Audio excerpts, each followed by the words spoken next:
Welcome. My name is Christine, and I am the chef and owner of Mise Cooking School, which is where I am today. This year marks year 20 of Mise en Place, offering a variety of one-evening cooking classes for the general public, which we do a lot of. We probably have about 6 to 8 of those classes a month, and those are in-person, full hands-on classes. We also host many corporate team building events, so companies come down. We also do a lot of virtual team building events too. So especially during the pandemic, if there were people scattered throughout the world, we were able to all cook together, which was really a lot of fun. So we really do a little bit of everything, and I'm really excited to have you all here tonight. We will go through all 3 of these recipes. I'll show you some tips and tricks when it comes to cutting and sauteing. I mentioned something about the merguez sausage and conch pea recipe that I wrote it, and I apologize that it's a little bit confusing, so we'll end that confusion and we'll go through it all step by step. I do ask that everyone just mute themselves unless you have a question. So this class is for all of you. So if I go too fast, if you need me to slow down, if you'd like me to repeat something, please shout it out. If you have a question about anything that we're making, maybe another vegetable or another technique that is not included in this, again, feel free to just unmute yourself. I'd rather you unmute yourself and ask the question than raise your hand or post something in the chat, only because my iPad is probably about 6 feet away from me. And even with my glasses, I probably would not be able to read it. So again, feel free to just ask, because it may be a question that somebody else has as well. So yeah, feel free to shout it out. And I will, before we get cooking, I'll turn it over to our wonderful seasonal roots representative, Isabella. Hello, everyone. Thank you so much for joining us. Christine, I'm so excited to be doing another cooking class with you, and definitely looking forward to the fall doing it again. Welcome, everybody. I hope you all ordered the bundle we had available last weekend. We love working with Chef Christine. I think it's such a wonderful opportunity to highlight, sorry, I'm sitting outside, highlight some of the newer extras that we have on our menu, like the conch peas and the frique grain. Working with Chef Christine, it gives our members an opportunity to learn how to use some of these items that might not be so familiar in their kitchen. And just like she explained, sometimes because it's a seasonal eating, so sometimes the harvest doesn't work out with some of the farmers we work with, and therefore we'll do substitutions, which isn't always something that we want to do, but sometimes that's just the way it goes. But we do like to promote the idea of trying new things, like she said, with the beets. And it's always a great way to try new things. And part of the benefits with Seasonal Roots is that our team does all of the research with all of our partners to make sure that we're working with artisans and farmers that promote sustainability. And therefore, our members don't have to do all the research. They can just shop our market and then have everything delivered right to their door. And it's things that are seasonal, that are around the area. And so, yeah, we're really excited to be here with Christine, and I hope this dinner, it looks delicious. Unfortunately, I'm not cooking along, but it looks amazing, and I can't wait to see how everything turns out. So if you guys are cooking along, please share on your social and tag Seasonal Roots and Mise en Place, because I'd love to see how everyone's meals turn out. Yeah, thank you. Yeah, I'm excited too, because some of these things, like the conch peas, I've never cooked with before. I do love merguez. I do love the lamb sausage, and I love just the robustness, spiciness. And this is a great one-pot dish. Yes, there's a little bit of prep involved, and as I said, you can always substitute canned and rinsed or drained and rinsed black-eyed peas or cannellini beans for this dish. Now, what I like to do before I start cooking, and I've already done a little bit of this as I specified in the agenda for today's meal, is that I like to get my mise en place ready. So mise en place is a French term. It means having all things in its place or all things at your hand. So even before I turn on my pan, and I'm using, for this dish, you'd want maybe a Dutch oven. Mine's a little bit wider, but it's just an enamel coated cast iron pan. which works really well. Even a deep cast iron pan will work great for this dish. And the nice thing is that we don't have anything going in the oven. I know it's cool today and it's supposed to warm up, but this pea dish, you could even grill the sausages first if you wanted to. So there's lots of opportunities. But again, back to the mise en place. You want to have your onions, your garlic, your herbs, just kind of everything ready in front of you so that when it comes to the cooking, it's very easy. It's very natural. It's very smooth. And I say this in all my classes, there's nothing worse than starting a dish and realizing that then you have to go and say, clean a chicken or, slice up a steak, something that's going to take you away from what is sauteing on the cooktop. And then whatever you have on there, especially garlic, it'll start to burn really fast. It'll get really dark, kind of scrambling. Your hands are all full of raw meat or poultry, and you're trying to, get to the pan, and it just becomes chaotic. We don't want chaos. We want nice and calm. We're working with beautiful ingredients. We want to be kind of zen in the kitchen. Now, I know that sounds a little hooky, and I know that that's not easy to do, especially with kids, with pets, with life. It's not always easy to do. But there are shortcuts, right? So the beans, if you already soaked the beans, I already simmered them for about an hour. So those are ready to go. I like to put everything on a little tray here. So on a baking sheet. Now, of course, that's a lot of baking sheets and a lot of little containers and things. But for me, that works easier, especially visually. I can see everything. So the first thing we want to do now that our beans are soaked and ready to go is cut an onion. And I always show this technique with every class, is how to cut an onion. Everybody has their own ways to do it. Some work well, some leave you with a big pile on the floor and all over your cutting board. I've been in the food and beverage industry now since 97, so 96 actually. So that's a long time, and I've cut a lot of onions. I've also cut my finger a lot of times. So we're going to show you some techniques to try and avoid cutting your fingers. First, you want to make sure your knife is sharp. You want to make sure that you have a nice sharp knife. Why? Because one, it's a lot easier to slice something. Two, it's a lot safer. There's nothing worse than trying to cut something with a dull knife that you have to push and pull to try and get that cut. And if you do end up cutting yourself, a dull knife leaves you with a much more jagged cut, whereas if it's sharp, it'll heal a lot cleaner. We don't want to talk about that. We don't want to worry about cutting ourselves, but that's another reason to keep your knives sharp. So the first thing we do with our onion, what I like to do with my onion, and I just find it easier and I have a little bit more control, is that I cut off the stem. So every onion has a stem and a root. I cut off the stem, and that gives me a nice flat surface.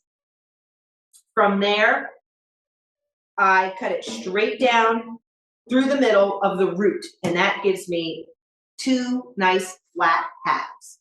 So I've already cut up one half. Now we need a whole onion, just a medium-sized onion. So now I have a nice flat side. Trying to cut something that is round is difficult. So let's make it easier for ourselves and give ourselves a nice flat side. And it makes it easier to peel the onions. Now I am wearing my glasses this evening. I alternate between glasses and contacts. Now, when I'm wearing my contacts, I have no problems with onions. I don't shed a tear. When I'm wearing my glasses, I often cry like a baby because my eyes sting so much. The one kind of trick or wives' tale that I find has worked here, and I saw it somewhere on social media, and everybody has their own little wives' tale. The one thing that works for me most of the time is I just get a really damp paper towel and I put it either somewhere near my cutting board, on my cutting board, because the properties of the onion that make your eyes water, that stinging mechanism, it's really their self-defense mechanism, the onion against predators, is that it's attracted to moisture. So that's why it comes straight to your eyes and it stings and you start to cry and then you can't see anything. And it's not always pleasant to have to wear ski goggles or swim goggles when you're cutting your onions. So this works most of the time for me by just getting a paper towel really damp and putting it near where I'm cutting. So that does help, and I don't seem to be crying now. Now there are all sorts of methods having your onions cold, but again, having that sharp knife, then you have nice clean cuts in the onion. You're cutting right through those cells rather than trying to rip apart those cells with a jagged knife. So those are just things to keep in mind. Now, what I do is I put the palm of my hand on top of the onion and I take my knife. I like to hold my knife at the end of the blade, not with a finger pointed out. You're putting a lot of strain. We already put a lot of strain on our fingers and hands with computers and cell phones. So I hold on, I get a good grip of my blade, or get a good grip on your handle. And I put the palm of my hand on top of the onion, and I slice 3/4 of the way through, towards the root, but not through the root. Right? So you can almost open it a little bit, sort of like a pack. Not to show my age, but just a little bit there. Then I put my hand in a claw, tuck my thumb under. Please tuck your thumb under. I almost cut off the top of my thumb a couple of times because I wasn't paying attention. So tuck that thumb in, curl your hand like a claw, and use those top digits as your guide. And I just go straight down. But again, I'm not going all the way through the root. So I'm just making nice cuts, maybe about a 1/4 inch, 1/2 inch, just enough for a dice. Straight down. And now I can hold up my onion and nothing is falling out because everything is still connected to the root. Now that I've done that, I put my thumb on the root end, I curl my finger to hold that onion together and just simple slice forward, guide it forward. And that should leave all of your onion on your cutting board, not all over the floor. When my fingers start to come down the edge, come down the side, I just turn over my piece of onion and I'll just chop that right up. I'll kind of roughly cut. Because this is a stew, because this is sort of a braise, we're not looking for picture perfect onions. Now, a time tip. If you do not have time in your day to chop onions, if you want to make this dish and you need to go to the store, but you don't have time to chop onions, please do not, I suggest not buying the pre-chopped containers that are in the produce section. They come in little clear containers of pre-chopped onion and vegetables and things. One, they're expensive. They're almost as expensive as a whole bag of onions. And two, they're very perishable. So unless you're going to use that whole, it's usually like 1.5 cups of onions, it's going to go bad very quickly. If you are in a rush, go to the frozen vegetable aisle and get a bag of frozen chopped onions. 1, it's cost effective. 2, it'll last forever. 3, you can break off and run under warm water the amount of onions that you need for your dish. You can always strain them and then pat them with a towel, with a paper towel or napkin to dry them off a little bit.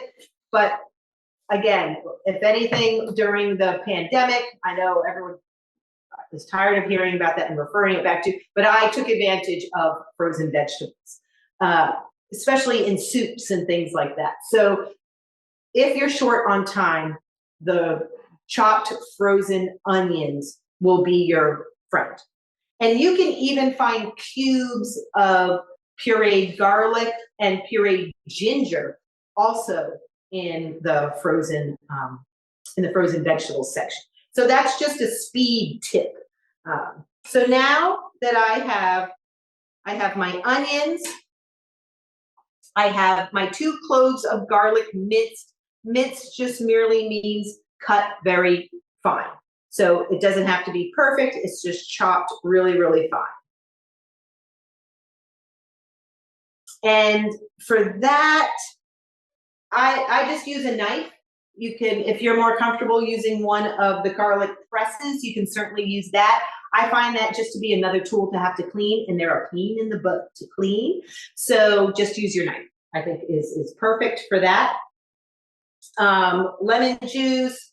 I have my diced herbs already ready to go. I have my extra water for braising. So the first thing we're going to do before we add any onions in there, now if you already kind of went ahead and added your onions and garlic to your beans and everything, that is totally fine. But what we're going to do first is we're going to sear our sausages, our merguez. We're going to sear them, just get a little bit of color, take them out of the pan, then saute our onions and garlic in a little bit of that fat before we add our beans in there. So that's kind of your typical, whenever you're sauteing something and you're going to use garlic and onions, especially a sausage type of thing, even if it's a steak, you'll want to sear it first, get a little bit of that flavor and that fond in there, and then we'll add the rest. So I'm going to heat up my pan. I have a gas cooktop and I have it on about a 6. Now we're going to heat the pan, let that heat up for a little bit. I'm going to give it just a little, well, for the sake of our time together, maybe about a minute or 2. Let your pan warm up. Then we are going to add a little bit of olive oil, probably a couple of tablespoons of olive oil. Just enough, I would say like 2 to 3, just enough to cover the bottom of whatever pan you're using, because we're going to sear those sausages first. So the key to searing or sauteing, you want to heat up your pan. You want to heat up your oil. So a little tip on sauteing. If ever you have sauteed things like boneless, skinless chicken breasts and you end up getting shredded chicken because they stuck to the pan. They stuck to the pan because they were being cooked, they weren't being cooked on any fat, right? And you need nice hot fat or oil to cook those in. So oil, the properties of oil are very similar to, say, a wine. For any of you who may have gone to a vineyard or done a wine tasting and they have you swirl the glass and look at the legs of the wine, olive oil has that same viscosity. It has that thickness, right? So when you go to saute something, heat up the pan, dry, heat up the oil, and you want it warm enough so that when you move the oil in the pan, it moves around like water. It's really, really, it no longer has that thickness to it. And it'll kind of spider out a little bit too. I usually do not suggest throwing a little bit of water in there. One, it's dangerous. And in my case, it always pops back really close to my face, which I really don't like either. So you just want to move it around the pan. And if it's really watery, if it looks really watery, then it's good to go. You could always toss in a little piece of bread, and if it starts to toast, it's okay if you see a little bit of a shimmer of smoke. Maybe it almost looks like steam. You don't want to see black smoke, especially when you're using olive oil. Now you can certainly use a canola oil, you can use an avocado oil, but olive oil does not have a really high smoking point and it can burn really easily. So now I'm going to get my merguez. Now this recipe, you can certainly use any sausage that you like. But it works great with like bratwurst and things like that. But these are, First Hand Foods is from Asheboro, North Carolina. Again, I love looking at their Instagram page. Sometimes you even get, it will sound a little weird, but you'll feel like, you'll see the family and you'll see the people that work so hard to make these products. And you just, something to feel good about when you are, using their products. And they love seeing the feedback. So, and we don't have to, we're not looking to cook these all the way through. Now, when you go to place them in your pan, make sure you have some space apart. That's another thing, especially with chicken or pork chops. If your proteins start to touch each other, they'll start to steam. And that means water, which means water going into the oil, which means it's going to pop all over the place. And you won't get that nice brown crispiness that you want when you're sauteing. Now, these are not going to take long. Mine are already popping. And that's just from any of the moisture in the sausage itself.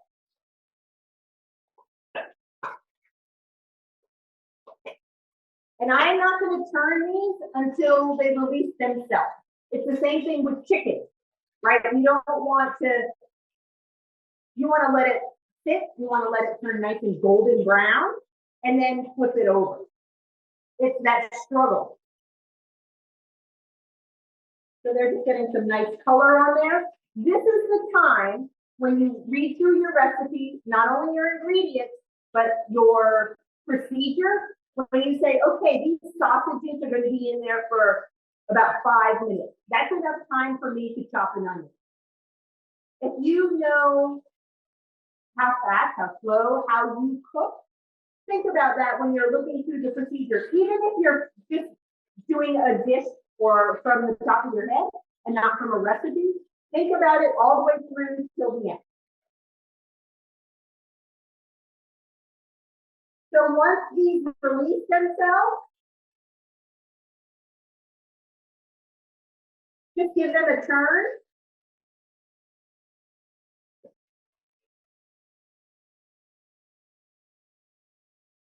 And they turn golden pretty quick. Make sure you have a plate handy, a plate or a bowl handy where you can transfer those sausages to. Oh my goodness, they smell so good.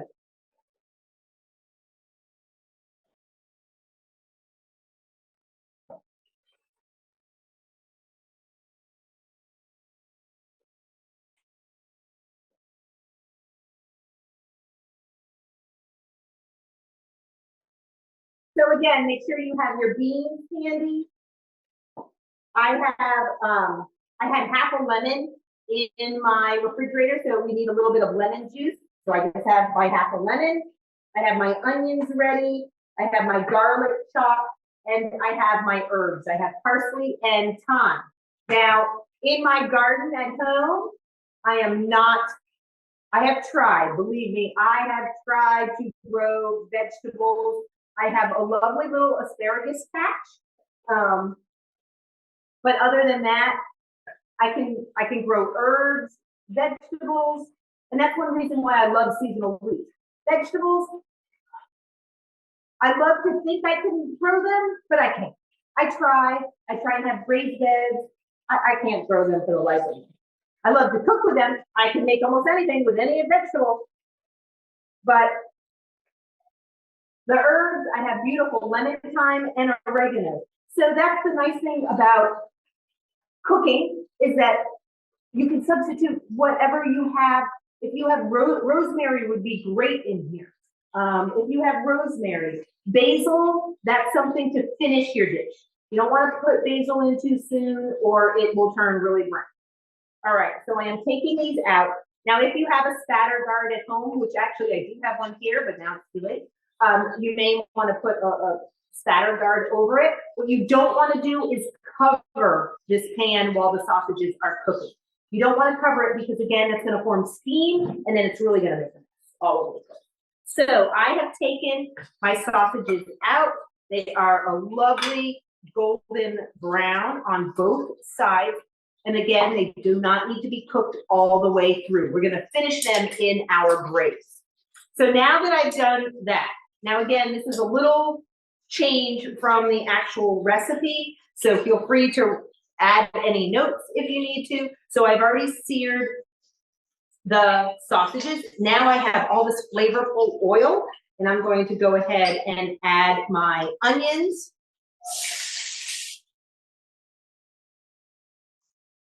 And I'm going to let my onions saute just a little bit before I add my garlic.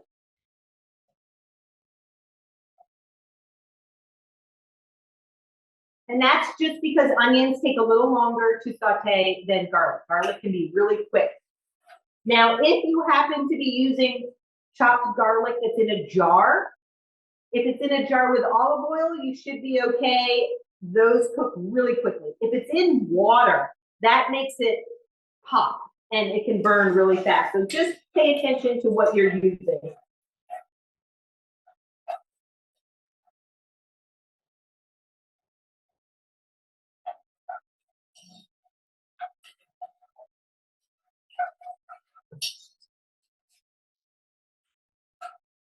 Oh my goodness, it smells. So any of you who are cooking along with me, it smells so good.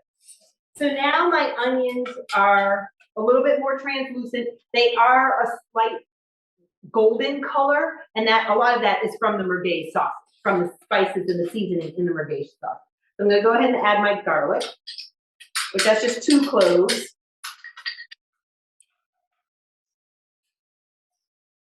So in my dish, the herbs that I have growing are, I have rosemary, my oregano came back from last year and it's doing great. And then I have this huge patch of lemon thyme, which is wonderful, but lemon thyme is very strong. It's very similar to, say, using a lavender.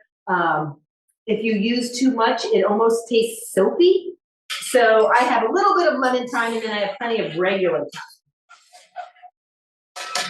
All right, so now that my onions and my garlic are in the pan, so we've gone ahead, we've warmed up some olive oil, we have seared our merguez sausage on both sides, took them out of the pan, sauteed our onions for a little bit, then we went ahead and sauteed our garlic. Let's add our herbs in there. And again, that's just a quick saute. So we have some chopped parsley. The Italian parsley is preferred. It has a lot more flavor. It's easy to chop. I find that the curly parsley is perfect for garnish. I don't feel it has a lot of flavor, and it can also get very gritty. So if you are using the curly parsley, make sure you've soaked it in a little bit of water and squished it around a little bit, just so any of that dirt kind of falls to the bottom. Excuse me, question. Yes. If we don't have fresh herbs, do you recommend using the dried or? Great question. Great question. In this dish, you can absolutely use fresh dried herbs. If you're using dried herbs, use half of the amount that is called for. Even if you're using granulated garlic, use half of the amount that is called for in the recipe. Because they are dry, because they are concentrated, you would only want to use half of the amount. So we have 1 teaspoon of chopped fresh parsley. I would say like a pinch of dried parsley, a pinch of thyme. I don't expect you to have to measure out a half a teaspoon unless you have one, but I think a pinch would be totally fine. But that's a great question. Now, whenever you're using dried herbs, you always want to put them in some type of liquid to help them bloom.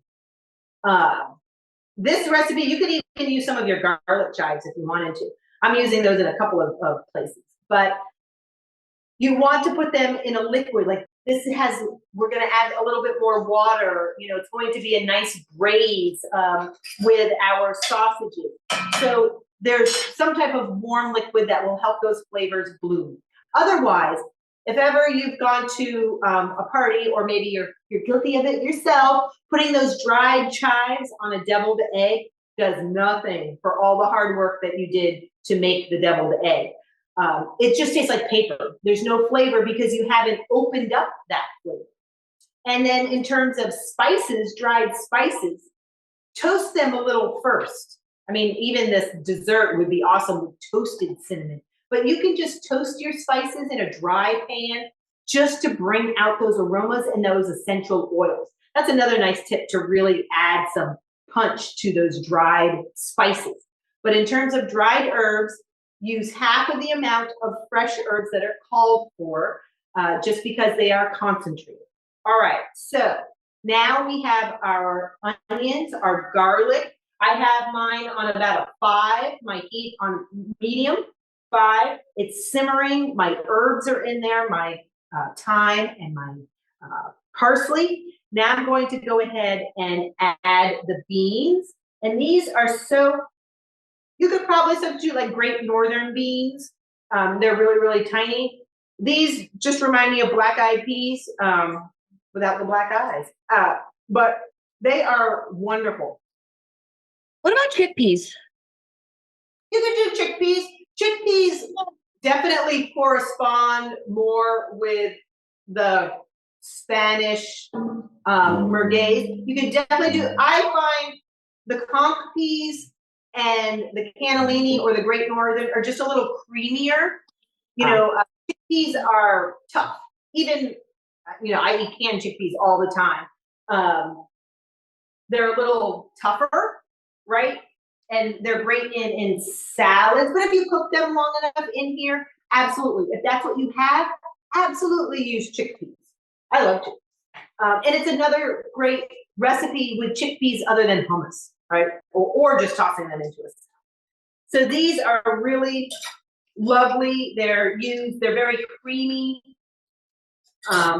They're used interchangeably often with black-eyed peas.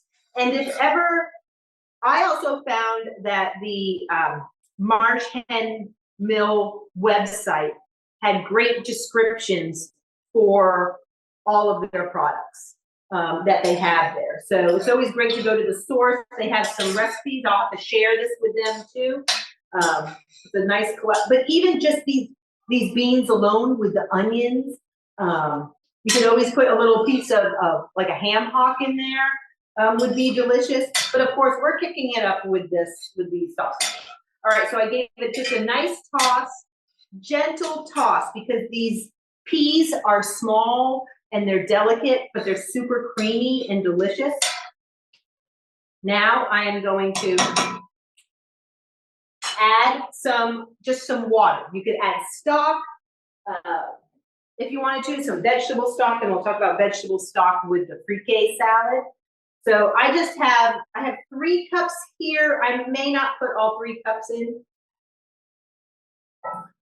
because my beans are nice and, well, how many do I put in? I put in 2 cups, and I think that's all I'm going to put in it, to be honest. So I have my 2 cups in there.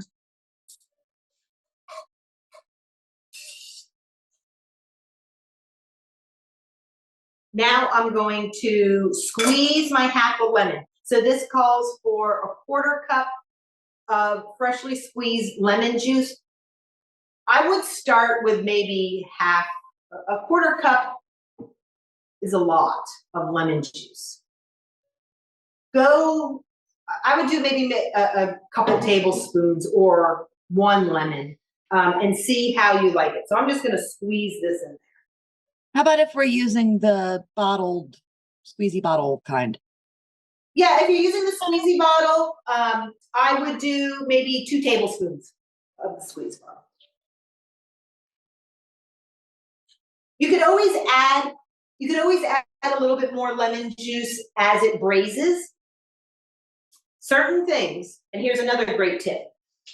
Certain things like salt, acid, which is our lemon juice, our vinegars, and heat, hot sauce, red pepper flakes, which actually red pepper flakes would probably be really good at this.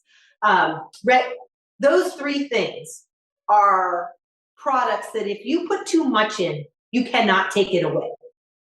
So to me, a 1/4 cup of lemon juice seems a lot. I'd rather use half of that amount, cook it, taste it, and if I need to add more, I'll add more. The lemon juice adds some brightness and a little bit of acidity to a rich dish. So I'm going to squeeze that in there.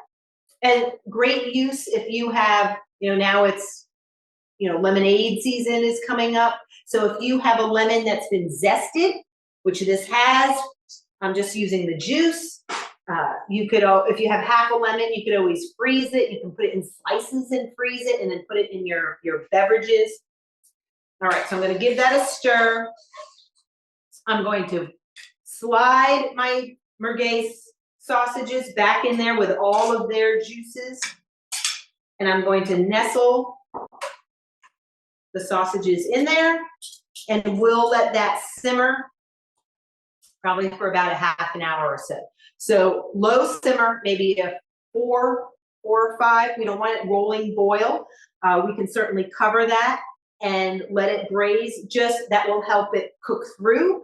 That will reduce some of the liquid into a really flavorful broth. So again, if you wanted to add vegetable broth instead of water, you can certainly do that as well. And I'm just going to move this over to my other cooktop. And that's it. And then we're going to serve it with some. I had a question. Yes, absolutely. Yeah. So I had been following the recipe earlier, and so I had already done the beans and the sautéed vegetables together, because per the Perfect. recipe it said to do them together with the water and the olive oil for Yes. 30 minutes. So if I've already done that and now I'm just nestling the sausage, would I still do it for 30 minutes, or should I shorten that time so the beans don't get overcooked? Great question. And I would shorten that time to about 15 minutes. What you're doing now is you're just finishing cooking the sausage. Okay. So you could just keep it on low. You don't really need to cook the beans anymore, but just Right. have a nice simmer, just enough to cook the sausage through. So probably yours are probably really nice and creamy. So again, yeah, just that 15, 20 minutes should be fine. Okay. Thank you. I know, and I apologize. That was me for not reading through what I wrote. But yes, either way works fine. I know that following the recipe, it's a little bit of back and forth with the beans, but it'll still come out to be a delicious, fantastic dish. So I'm just gonna set that at about 5. What you don't want it to do is boil. You do not want it to start to boil, because those peas are so tender and delicate that if it starts to really have a rolling boil, you're going to evaporate all of those juices and your peas will turn to mush. We really do want to try and keep some of their structure for that dish. All right, do we have it? And you're welcome to ask me questions, throughout the night for any dishes, even if we've passed and gone on. So does anyone have any other questions regarding our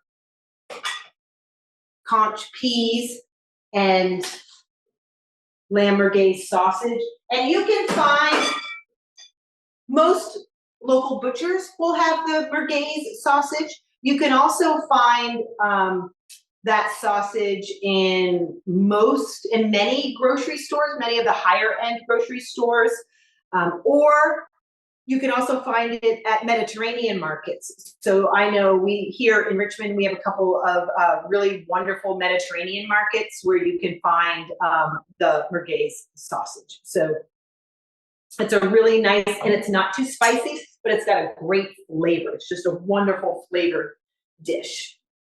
All right. So the next dish that we're going to make is, we're going to get our fricay on with our fricay salad with a really nice yogurt dill vinaigrette.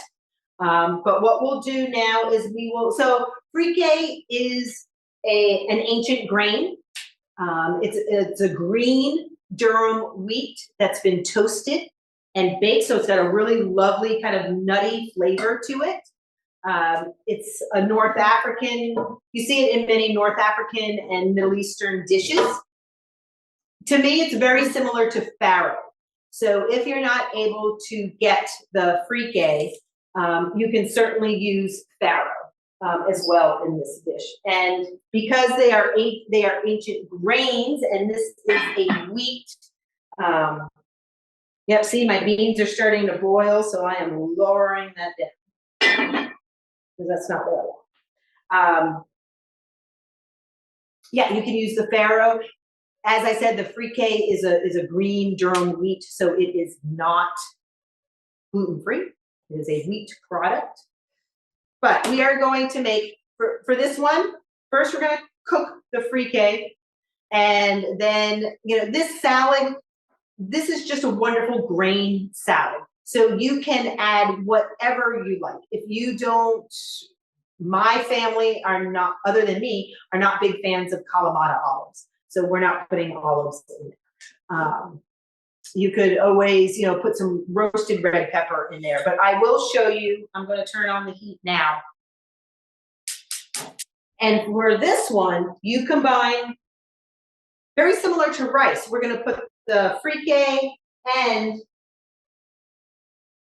the stock together in the pan and let those come to a light boil. And then we're going to simmer.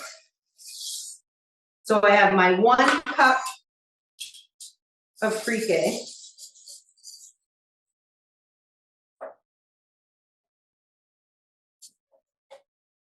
And this is another great product that I probably would not have even thought of using, because I don't often shop for it or see it in my, like many of us when we go to the grocery store, we have our lists, we have things in our peripheral vision of what we're going to get, and we don't really scour the shelves for, sometimes we do, for inspiration.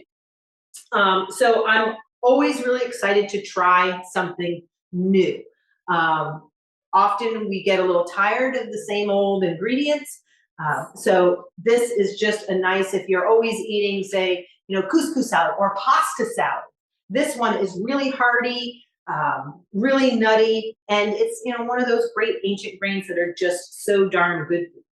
All right, so while that is coming to a light boil, so it's kind of in between a rolling, bubbling boil and a simmer where you just see the bubbles around the edge. So we want this to be a little bit stronger than that. So you combine your stock and your frike. Now, in terms of stocks, one of my favorite stocks to use, and I am not a paid spokesperson, but I think maybe they should send me some samples.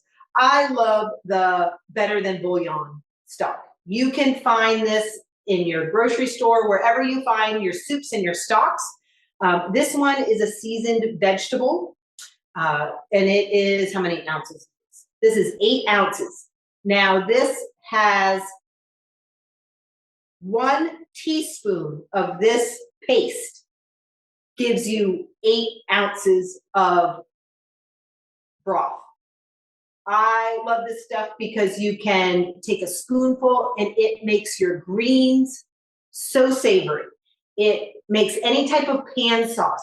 They make chicken, ham, turkey, beef, no chicken, vegetable. Now they have like a chipotle seasoning and an Italian season. But the great thing is that you take a little dollop and you don't have to worry about wasting a can, wasting a carton of stock that you may not use. So if any of you have an Instant Pot and you love having greens, or you find that you always have this mishmash of Swiss chard and spinach and maybe some collards, and you just want to steam them all down, you take a little scoop of the broth. It can be chicken, it can be the vegetable.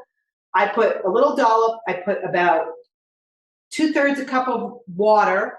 I fill my Instapot up with the greens. I set it to 0, and the pressure is just enough that it will pressurize my greens down, and then you have this amazing broth at the bottom. You just stir it all together, and there are your greens, steamed, ready, done. So this lasts forever in your refrigerator. You can get small sizes like this 8 ounce in the grocery store. Costco, I know, has the chicken that's in a really large, well, a Costco size jar, but it's great. Even Thanksgiving, if you want to make some turkey gravy, they have a turkey base as well. So it's just a paste. You take a little of it, but you can cook rice with it. It just is so, and it doesn't take up a lot of room in your refrigerator. So I don't know, maybe I'll tag them on this video and they'll send me a lovely sample. but that's a lot of what we use down here, because here at Mise en Place we use a lot of stocks, and it's easier than having half cartons all over the refrigerator. Yeah, we just don't want that at all. Okay, so while that is cooking and simmering, that is when we can get our vegetables ready for our salad. So in this salad today, we are going to first make a vinaigrette, which actually that's what we'll do first. So this salad has tomatoes and cucumbers and bell peppers. Really, it's a great way to clean out your vegetable bin. If you can add fresh carrots to it. If you have a piece of fennel, if you have all these little odds and ends of pieces of vegetables, broccoli, this is a great base for your salad to add those things in there, right? We're all trying not to waste food. Food is expensive. We don't want to waste, so you can add all these little things in there. So for this vinaigrette, it is just, first we're going to soak our shallot in some red wine vinegar. Now, if you don't have, I probably would not use a balsamic. Balsamic is really, really pungent and strong. If you have a red wine, if you have apple cider vinegar, if you have a white wine vinegar, all those are fine. Use what you have. I really try not to do any type of recipes. You know, these have some special ingredients, but ideally I like to go to one grocery store. Unless there's something special and I know exactly where I can go to get it. But one grocery store is usually, quite fine. All right, I'm just gonna lower this a little bit because we do want that liquid to evaporate. So do give it a stir every now and then, about 15 to 20 minutes. All right, so for this vinaigrette, we do need to chop a shallot, which I have here. Shallots, sometimes they're usually with the garlic in the grocery store, the shallots, they are an onion. And sometimes you can get normal sized shallots. If you use a lot of shallots, I find Lidl has the best deal on a bag of shallots for about $3, sometimes even less. But shallots normally are usually about 3 inches big. But this one that I have in my hand is about 4.5. So keep that in mind when you're following a recipe of what a regular, this is almost the size of a small red onion. And if you don't have a shallot, a red onion is fine, is absolutely fine. So here we're going to cut this shallot in the same way that you would the onion. So I've cut it in half. I took off the stem, cut it in half through the root, and now I'm just gonna dice it. And I am going to put those diced shallots in the red wine vinegar. Why? One, that will kind of cut the sharpness of the onion. Now, shallots are lovely. They're a little bit less pungent than a white onion. But you could always use leeks for this recipe too, if you wanted to. But this will help cut that really strong raw onion taste. So for this one, this is not as thick or as, I guess thick is the word, as the onion, but I'm still gonna cut it in half, again, towards the root, and I give myself a little like Pac-Man opening. Tuck my thumb under and just make those nice little 1/4 inch splits. Then I'm going to turn it, put my thumb on the root of this shallot, and just almost in a forward down motion. Now, if you are really comfortable with your knife and you do a lot of chopping, the tip of your knife probably never leaves the cutting board. It's just that rocking motion. And now I'm going to slide that right into my bowl and let those soak for a minute. I'll let those soak while we cut the rest of the vegetables.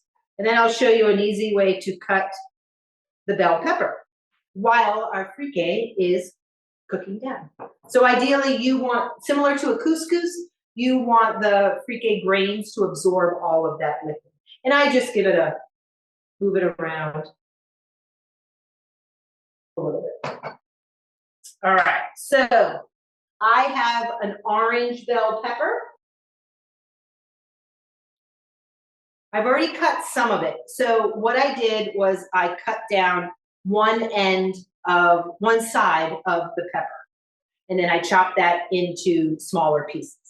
So the way that I like to clean a pepper before I chop it up, get that out of the way. What I like to do is I will cut the bottom, and I will cut around the top of the pepper. And then I will gently pull out the core.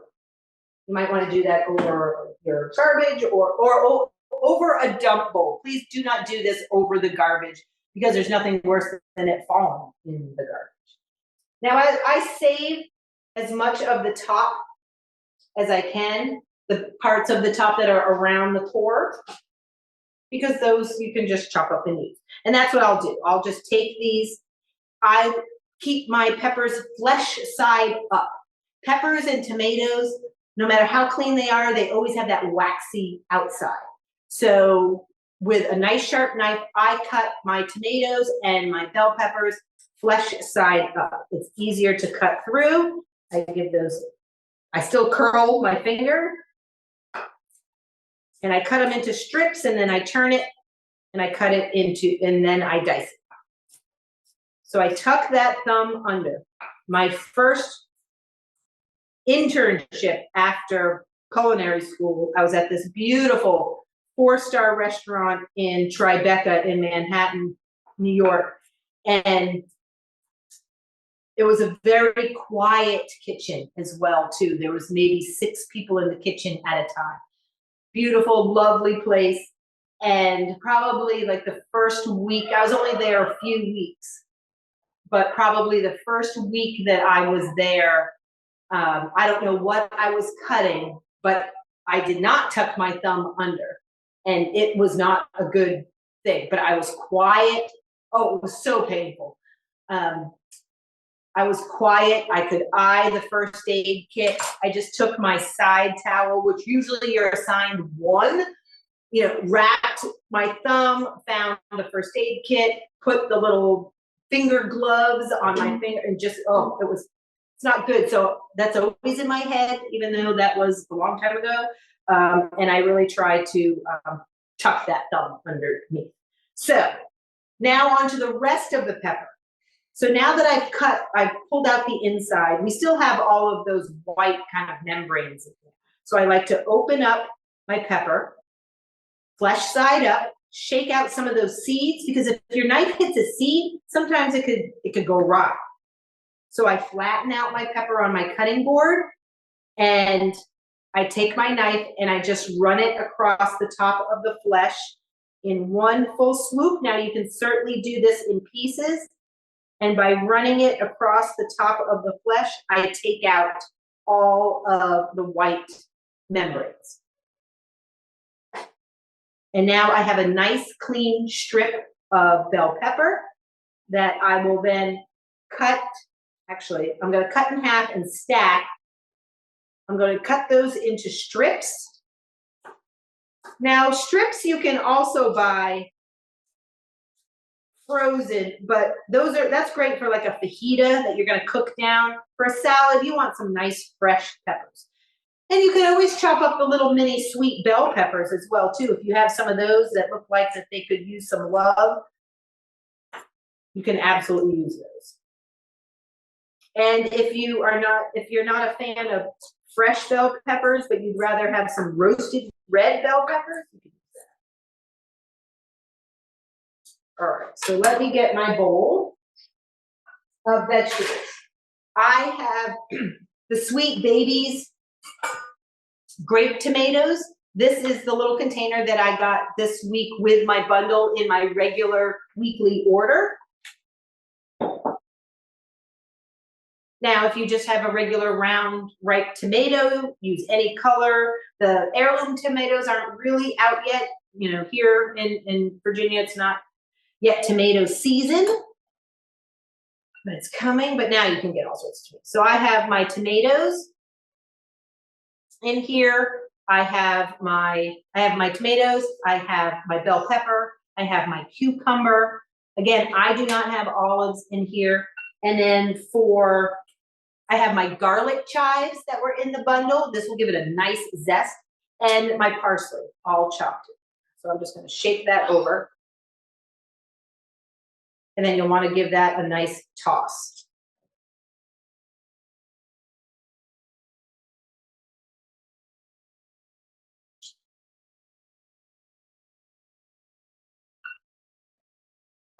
So we'll go ahead and make our vinaigrette. So now that our shallots have been sitting in the red wine vinegar,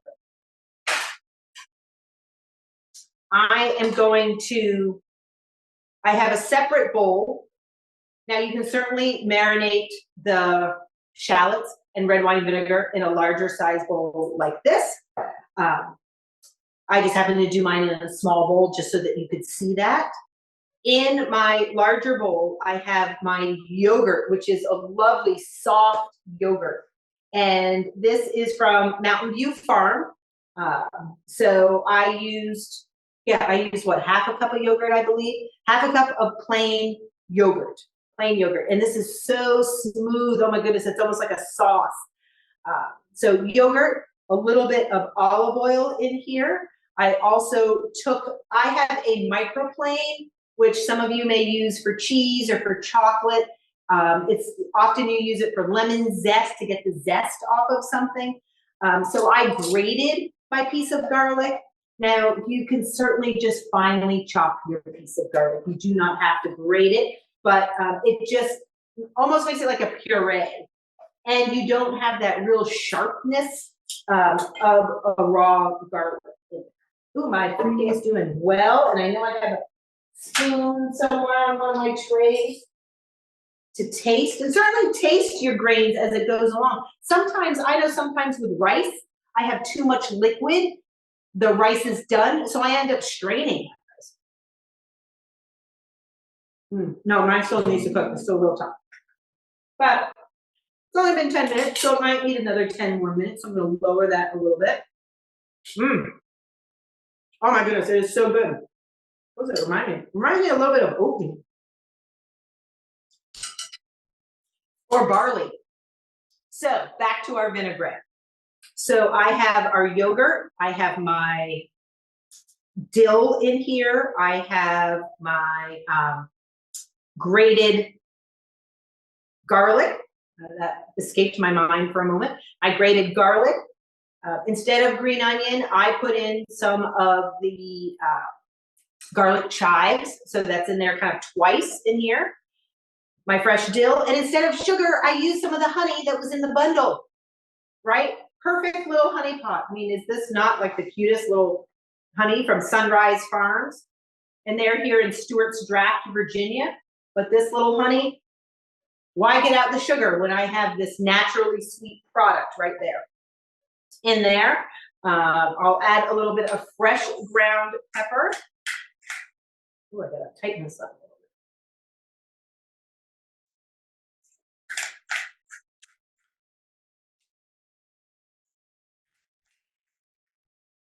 bit. And when it comes to salt and pepper, I'm more of a pinch. I do it to taste. Let me make sure this is. I'm gonna make sure that salt. I don't know if any of you have ever mistakenly put sugar in for salt or vice versa. One class years ago, I don't know how it happened, but there was a dessert made, a cake, and by accident, instead of a cup of sugar, it was a cup of salt. Most things can be fixed. That could not be fixed. It was terrible. It was just, I mean, it was already cooked. It was already baked. It looked beautiful. We went to serve it. It was horrible. I think I found some fruit, just something to cleanse your palate of really salty food. All right. So I mixed all of that with my yogurt. Now I'm going to put in the shallots and the vinegar together, right? Because we are making a vinaigrette, a salad dressing, that if ever you want to make a dressing at home, generally it's 1 part acid to 2 parts oil. So say 1/4 cup of vinegar to 1/2 cup of oil. But this one, we have a little bit of an emulsifier. We have the yogurt. And this can be stored in, if you have a mason jar or a ball jar. And I know at first when you think a yogurt dressing, you think really thick, really creamy, almost like a blue cheese type of dressing. But with this yogurt, it's a little bit looser. So this makes a really nice vinaigrette. Now with vinaigrettes, you always want to taste. You know, you want to try it, see if it needs anything. Ooh, that is good. Mine just maybe needs a little bit of pepper, but the dill really makes it good too. Ooh, it's got a kick. The shallot, a nice kick. A little bit of pepper, maybe just a pinch more of salt. That acid is nice, and it almost tastes really, really lemon.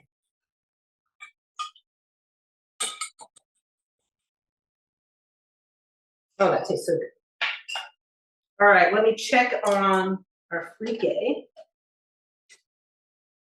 Now, has anyone here ever cooked with fricke before? Again, it looks very much like a barley. I know I have. It just takes a little while for those grains to open up. And I'm going to give it a little bit of a cover just for the last 5 minutes or so. So I'm going to I'm not going to toss my vinaigrette with anything yet, because I want to make sure everything is tossed together with the fricke. But definitely taste as you go along. Oh, mine's really, And cooking it in the vegetable stock, it all absorbs into the fricke, and it's even better. Even better. So I'm just going to get a quick cover.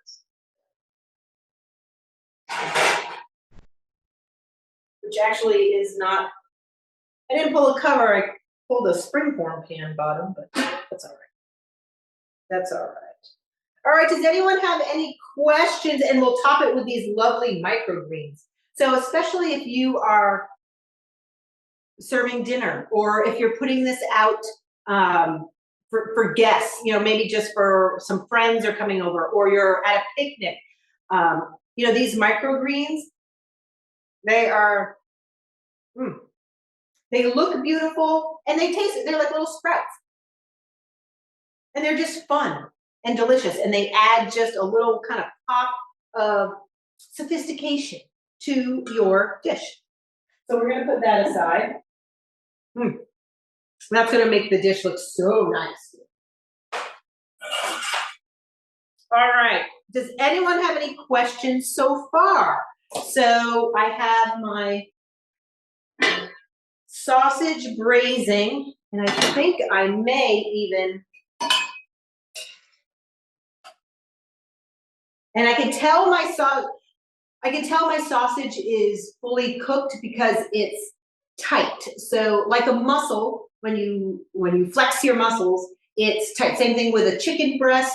It's fully cooked when there's not a lot of spring to it. Of course, with chicken, never hesitate to take the temperature. You want it at 165. For the sausage here, I lifted the lid. I'm going to take the lid off just so we can braise down some of those liquids, but I know, I'm going to taste those beans too, but I know that it is, that they are done because they're nice and tight.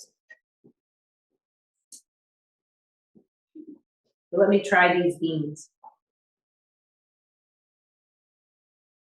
It's for all of you who are cooking along with me, I hope your kitchen smells just as good as this kitchen does. The beans are delicious. I can hardly taste any lemon juice at all. So now is a good time to add maybe the second 2 tablespoons or the rest of the 1/4 cup. My beans definitely need, I can taste merguez is a lamb sausage. So if you don't like lamb, then you may want to try a different sausage. But I can taste a little bit of the lamb essence in the beans, in the broth. And that's because we seared them in there first and it released some of that fat. Now I'm just going to give it a good little bit of sprinkle of salt. And then I'll probably finish it with a little bit of lemon juice. Oh my God, that looks so good. Oh, and brothy. Oh my goodness, it'll be so good with a big piece of crusty bread, which you can also order from Seasonal Roots. You can also get some lovely loaves of bread and pita and things like that, which would be just fabulous. All right. So I'm going to put that aside. And we will finish cooking our freaking, and then we are going to work on our apple dish, which I love too. And then we'll plate everything up and we'll look and see how lovely it all looks and comes together.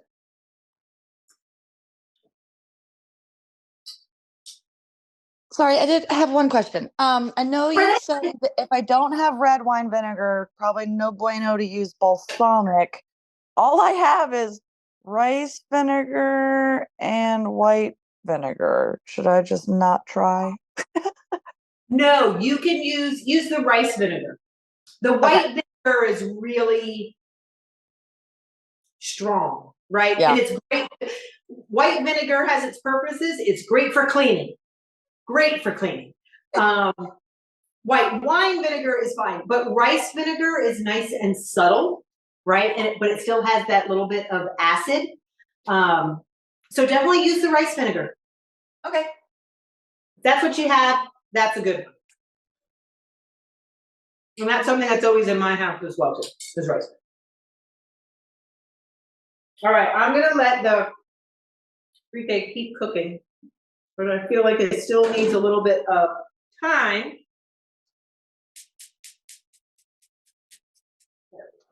So I'm just gonna let that cook down a little bit while we talk about our apples. All right. Let me get.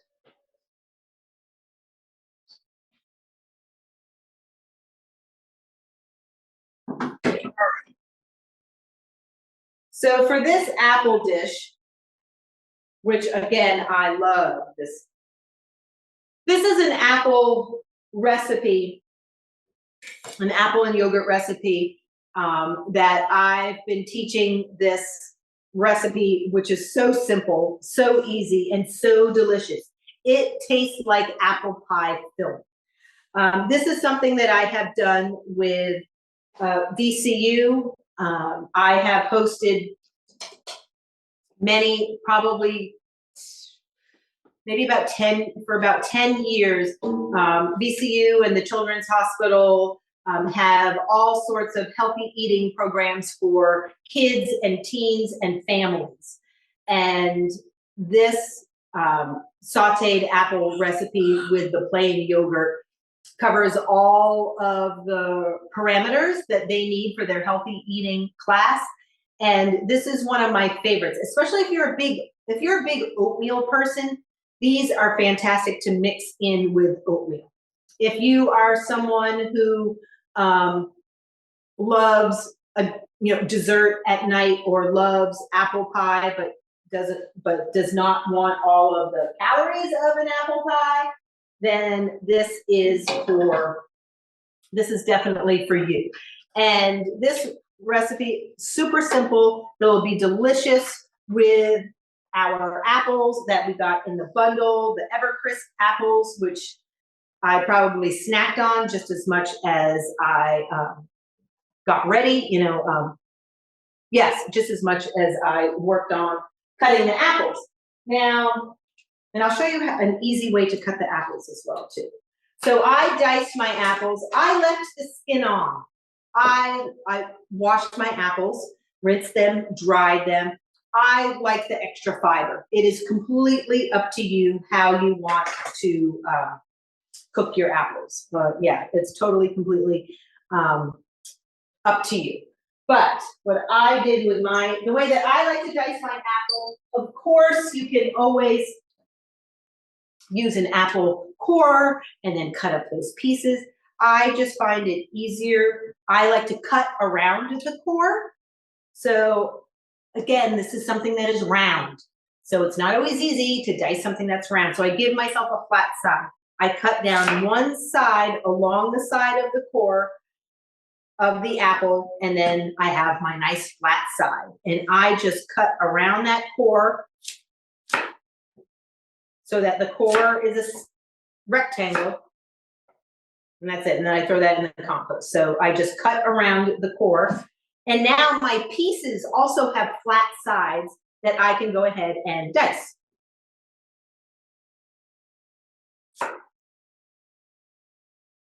So then I just lay it on its flat side.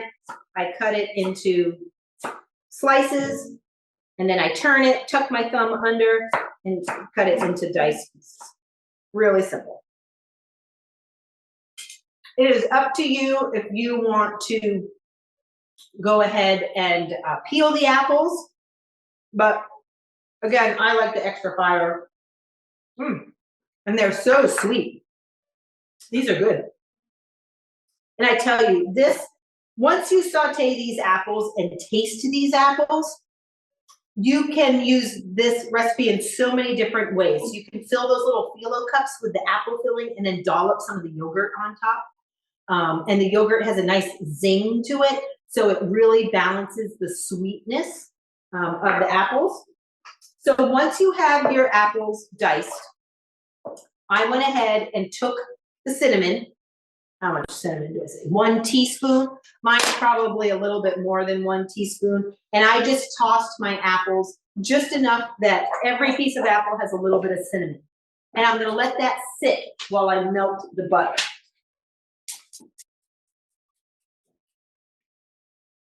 And again, I'll put this on about a 5.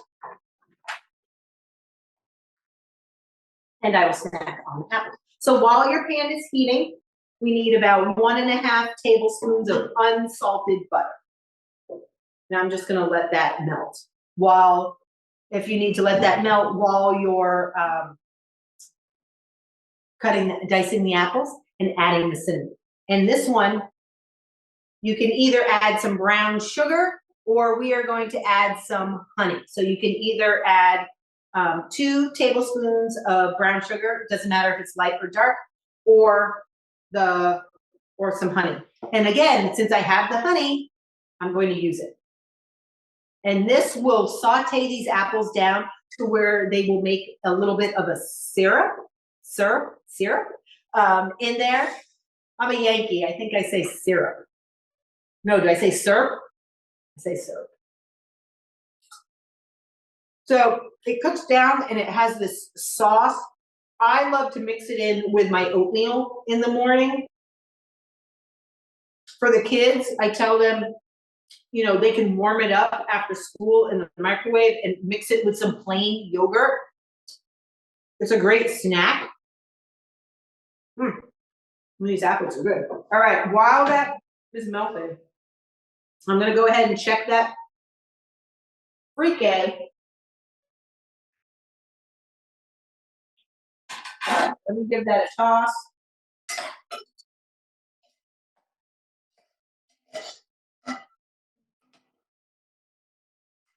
Now my liquid is almost gone. So I'm gonna take a taste. Just like, as I mentioned, like couscous.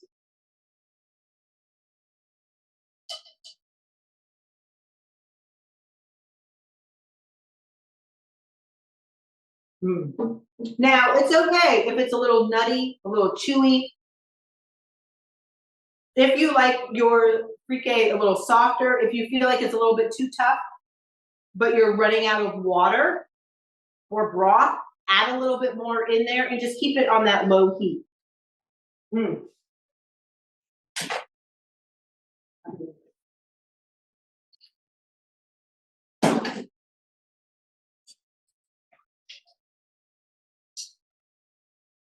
And that broth really concentrates down. Really concentrates down and makes it really, really flavorful. All right, so my butter is melted. Now I'm going to add my honey. Now, if you're going to use the brown sugar, so if you find that you don't have honey, but you want to use brown sugar, you want to cook that brown sugar until it is melted, until there's no more crystals. You know, sugar is made up of a lot of water.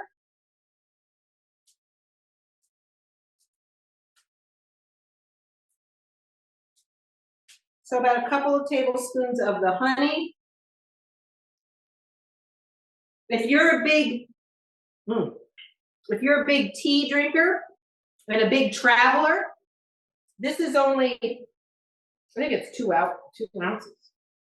Yeah, this is only 2 ounces of honey. You can bring this on the plane. All right, so with the honey, oh my goodness, it smells so good, the honey and the butter.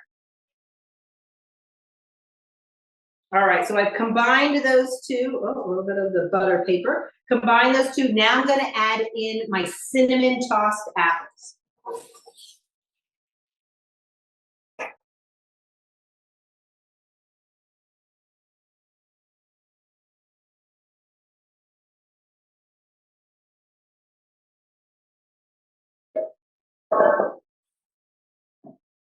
And give those a good toss. You want to make sure that that butter and honey mixture is mixed in well together.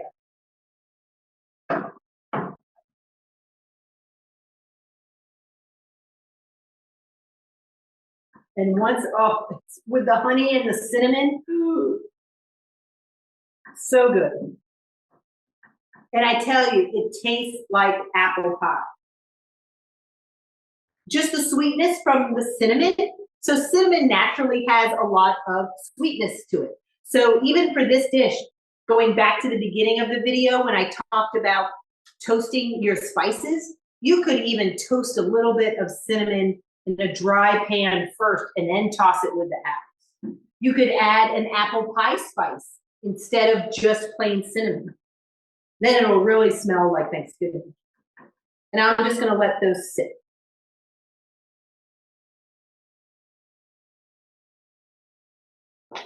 And snack on an apple. Okay, so every now and then just give those apples a toss, and you will notice that apples naturally have a lot of water. So when we are sauteing them, they're going to naturally expel some of that water, which will mix with the butter and the honey and give you this lovely glaze, this really nice sauce. All right, let's check this.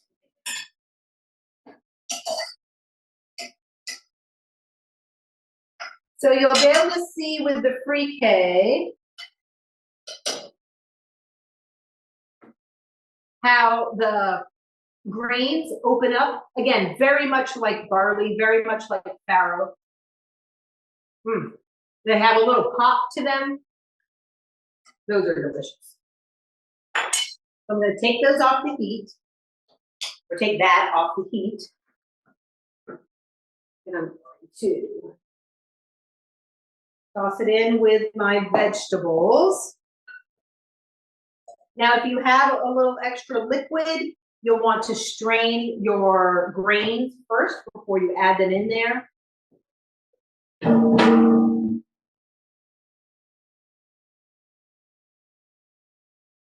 Now, what you'll want to do, I'm doing this really for the visual of our video today. I would let your free-K cool a little bit before you add your yogurt vinaigrette, but we'll toss this together. All right, I'll give that a toss. Again, don't forget about your apples.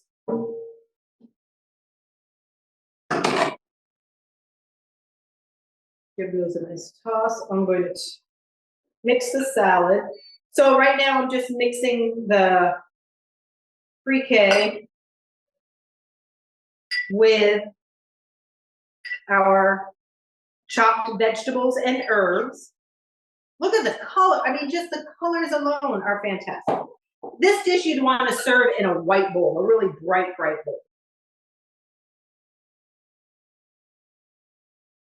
And with the vinaigrette,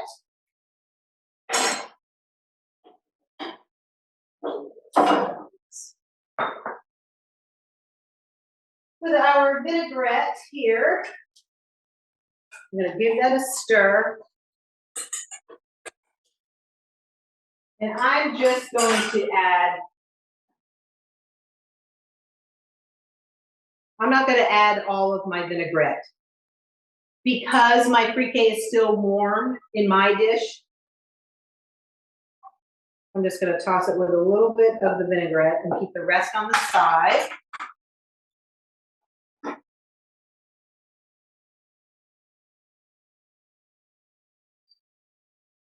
And also with the warm pre-K, so even if it's room temperature, it will help absorb the vinaigrette a little bit. So you don't even know that you have it.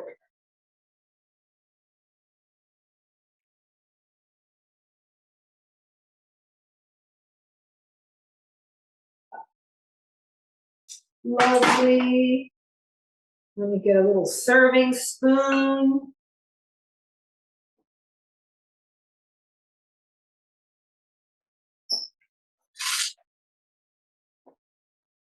And then we'll start to plate all of our dishes.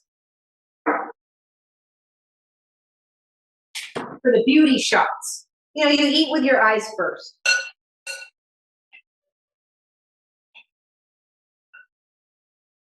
So a nice little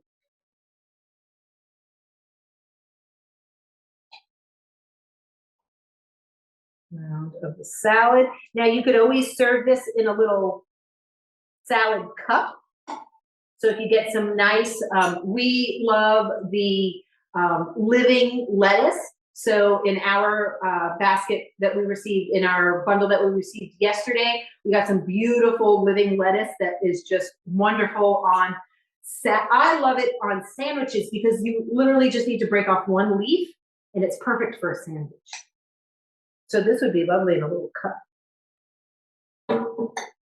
There we go with that. I'm going to chop a little extra of the garlic chives. Oh, garlic chives and cream cheese. So let's use a little bit of this. I'm going to give a little drizzle on top. Then we'll cut up our garlic chives just to give a little sprinkle of some green.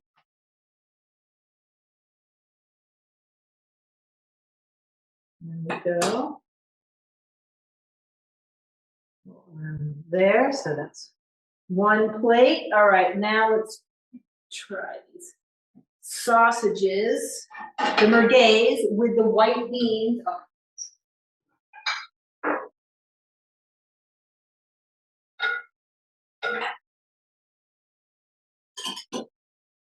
So we'll get some of the white beans first. And you definitely want some of this broth. Now, if ever you wanted to thicken up the broth a little bit, of course, you could always do a little cornstarch slurry. So you just get some of the cornstarch and water, a little bit of water to make a paste and then mix it in there. Or you could even take half of the peas, of the conch peas, and put them in a little food processor, and then maybe take a nice big spoonful and puree them and put it back in, and that will be a natural thickener. But oh my goodness, with some crusty bread.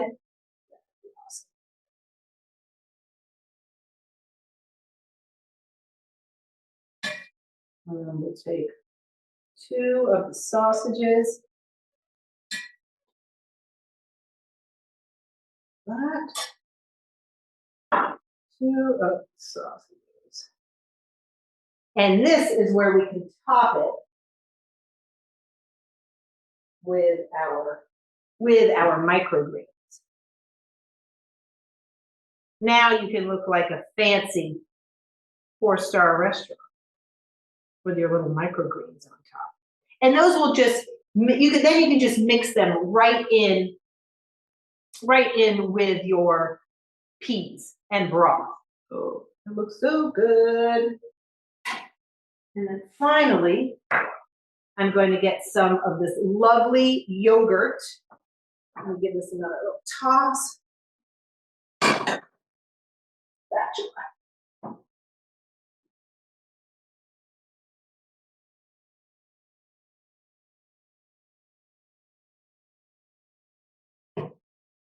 You'll definitely want to try it. Now just be careful in trying these apples because they are hot and you have hot sugar.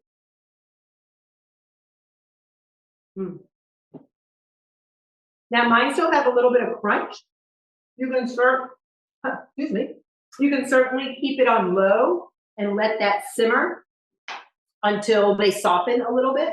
But I'm going to go ahead and in a lovely little bowl here, I'm going to take a little bit of yogurt.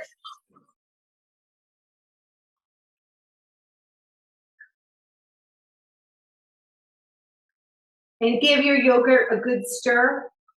I'm just going to take a little bit of this plain yogurt.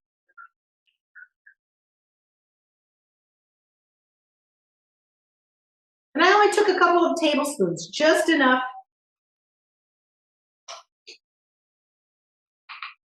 And then I'm going to take a little bit of the apples and I'll put it right in the center. Of course, the apples are still a little bit warm. But what I like to do is toss them in the yogurt and then it turns into a super creamy, almost like a yogurt parfait. Now you can always add some chopped nuts on top, maybe some almonds or walnuts on top of there, just for even a little bit more texture. And then I'm going to drizzle a little bit more of the yogurt on top. And this is very smooth for a plain yogurt. Sometimes plain yogurts have so much tang to them, but this is really nice and light and smooth. Oh my goodness, it all tastes so good. All right, so now it's time for beauty shot. As I get all of my mise en place behind me. And I'll bring things up a little closer as well, too. Oh my goodness, this smells so good. I hope your house smells just as good. So, we'll bring this up. So here we go. We have our conch peas that have been braised in a really flavorful broth that was made from searing the merguez sausage first. So we seared those. Then we added in our aromatics. So our onions, our garlic, our herbs, sauteed those a little bit, added our beans back in there with a little bit of braising liquid. So you can either use stock or you can use water. Let that sit and simmer for a little while until your sausages are done. You have a little bit of the braising liquid as well as your microgreens on top. Then we have our delicious fricassee salad right there. So there's our fricassee salad. So we cooked the fricassee separately. We tossed in some cucumbers. I have bell peppers. I have cucumbers, which again, the cucumbers, the tomatoes, all came from my seasonal roots box.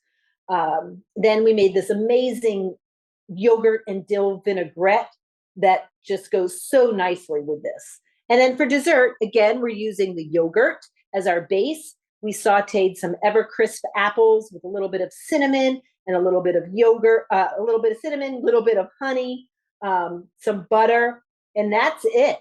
And this actually makes a really good meal all together. And it's not too heavy. But again, if you're going to recreate this meal, I would definitely order a nice loaf of crusty bread to go along with it.